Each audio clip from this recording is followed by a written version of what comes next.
Good morning, ladies. This is Wednesday, which means it is time for the lesson of the week. Oh, honey, let me tell you.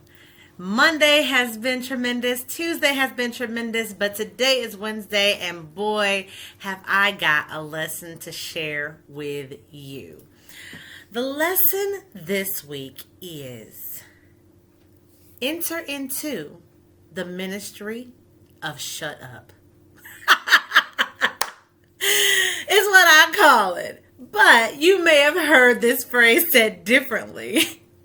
You might have heard it said, silence is golden. Sis, in an age where everything is out in the open and social media has become a platform for self-expression, wielding opinions, and sometimes just all out trolling, if we're honest, it's really hard to fathom the idea of silence.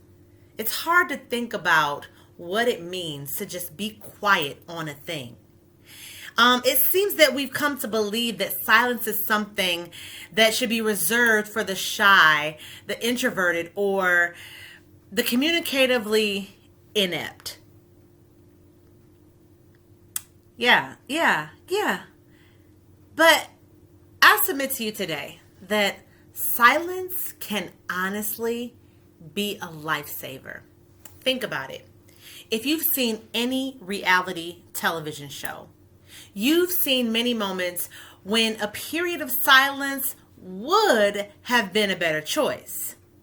I mean, think about it. Even in your personal life, how many times have you encountered a situation wherein you felt like, you know what, if someone would just zip it, things might just resolve. They might just get better. You know, as the saying goes, it takes two to argue. So if somebody stops talking, the argument ultimately ends. We submit too much of our integrity for being right or the last one standing. I mean, is that a real value? And how do we represent ourselves when we lack the control to be quiet? I remember someone once said, I've got to get this off my chest, right? I have to get this person told. I have to say what's on my mind. I have to speak my truth. And the fact of the matter is that, sis, no, you don't. Not in every situation. Consider the values of silence. I'm going to share them with you. Sometimes silence can help to maintain integrity, wherein you can't be held accountable for something you never said. If you don't say it, no one can say you said it. So in that, you're able to maintain your integrity because, sis, you cannot unsay things that have been said. You can try to go back and try to clarify and try to edit yourself, but you can never unsay what was said. Maintain your integrity. It also helps to provide clarity. For those of us who are quick-witted and can snap off with the best of them, it gives you a chance to think on what you are going to say and the possible ramification of that speech. Again, you can't get words back. So if you have a minute just to, I'm not going to say anything. I'm going to button my lip. I'm going to be quiet on this thing. I'm going to hold my peace. Sometimes you might give yourself an opportunity to have a competing thought. Maybe I shouldn't say that. Or to see something that you may not have been able to see before. You got to see the situation play out. So then now you can see, goodness, had I said that, I would have messed up this. So it provides clarity. It also breaks arguments and can be a tool for de-escalation. Sometimes being the first person to stop talking and to just bring it on down can really help in a situation. Oh my goodness. These are basics of emotional intelligence, because I tell you what, it will save you in your professional life for sure. It will save you in your personal life for sure. You don't have to worry about being that person on the internet that said the thing that now lives forever on the internet. You're the one that de-escalated because you didn't say something. It can also be a tool of reconciliation. Get this. Sometimes a person is talking and not paying real attention to the words that are coming out of their mouth. Silence gives them a chance to think on the things they've said and perhaps later apologize. How about that? Taking a moment of Selah, as it says in the good book. Not only this, the final value of silence that I want to share with you is that it contains issues. Oftentimes saying something only adds fuel to the fire, and saying nothing can deprive that fire of the oxygen it needs to thrive. And again, I love using reality TV because there's always like some kind of drama, some kind of fantastic blow up, right? That is being fueled and fueled and fueled by one more word said, one more thing done, one more word said. It just gets bigger and bigger and bigger. But think about if somebody would stop. They have then taken the power to contain that issue, de-escalate that issue, potentially reconcile, and then it becomes a non-issue. Isn't that so good? Furthermore, it maintains the privacy of an issue.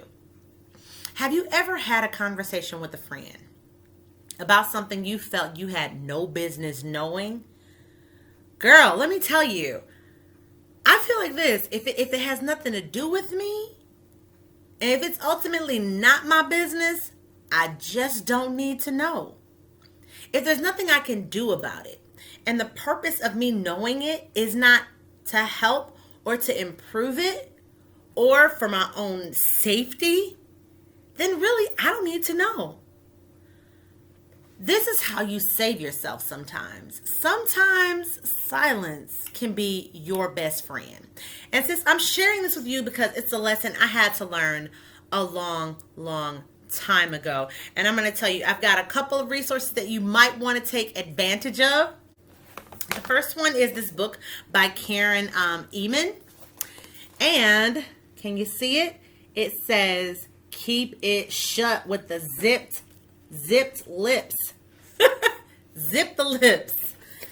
This book is so good. It's about what to say, how to say it, and when to say nothing at all. Oh my goodness. This resource I got because, as you know, I am a Christian, and but this one is so old. I'm gonna let y'all know. Listen, this is a DVD. And I'm getting no endorsement, but this is by Joyce Meyer. And this one is called Me and My Big Mouth. Goodness, I still got a big mouth, but I'm trying to use it for benefit and not for tearing down. So these are a couple of resources you can get. I don't know if Joyce Meyer still makes this. This is old. It's got to be like, I don't know, from the early 2000s. It's CDs, you guys. So, but it helped me to get a clear understanding on when I need to just not, when I need to be quiet. And more recently, my pastor, shout out to One Community Church in Plano, Texas. Big ups to my pastor, Pastor Conway Edwards, for this word. He gave us some tips, and I really want to share this with you, and I hope that you find it to be helpful. It's an acronym for understanding and learning when and when not to speak on a thing. And the acronym is WAIT. Is there a need? So WAIT is the acronym, and NEED is an acronym. And let me give this to you. WAIT stands for Why Am I Talking? NEED stands for the reasons to be talking, right? So when you think about why am I talking, consider these things. Does it have any weight? Does it have any value? And ultimately, does it matter? Right? Everybody's got an opinion. Everybody has a thought about a thing, right? But does it have any weight? Does it even matter in this situation? And does it have any value? Does it contribute to the thing? If not, you may want to consider it. Is there a need? Need, also an acronym, stands for, is it necessary? Does it edify? Does it encourage? Or does it dignify the person that I'm speaking to? So important that we consider the value of being silent. Now, I'm not saying you need to be silent at all times. Please don't misunderstand. But also understand there is a time when silence is necessary. Consider a couple of things for me. Consider the timing, right? Consider the location. Consider present company, who is around me, and consider your communication medium. Is this a phone call? Is this a meeting? Is this email? I learned this in business, right? Learning the mode of communication is also so important. So, do I talk? Do I not? It's something really important to consider as you think about your own growth and development, as you think about expanding yourself as a woman, as you consider your emotional intelligence, as you think about your reputation that will precede you. Understanding when to be silent is so key. I hope that you found this lesson to be enlightening. I hope it has been helpful for you. And I hope you come back next week, Wednesday, sis. I will have a fresh lesson of the week for you. I'm going to let you go. But before I do, I want to let you know, girl, listen. I love you. And I look forward to seeing more of you.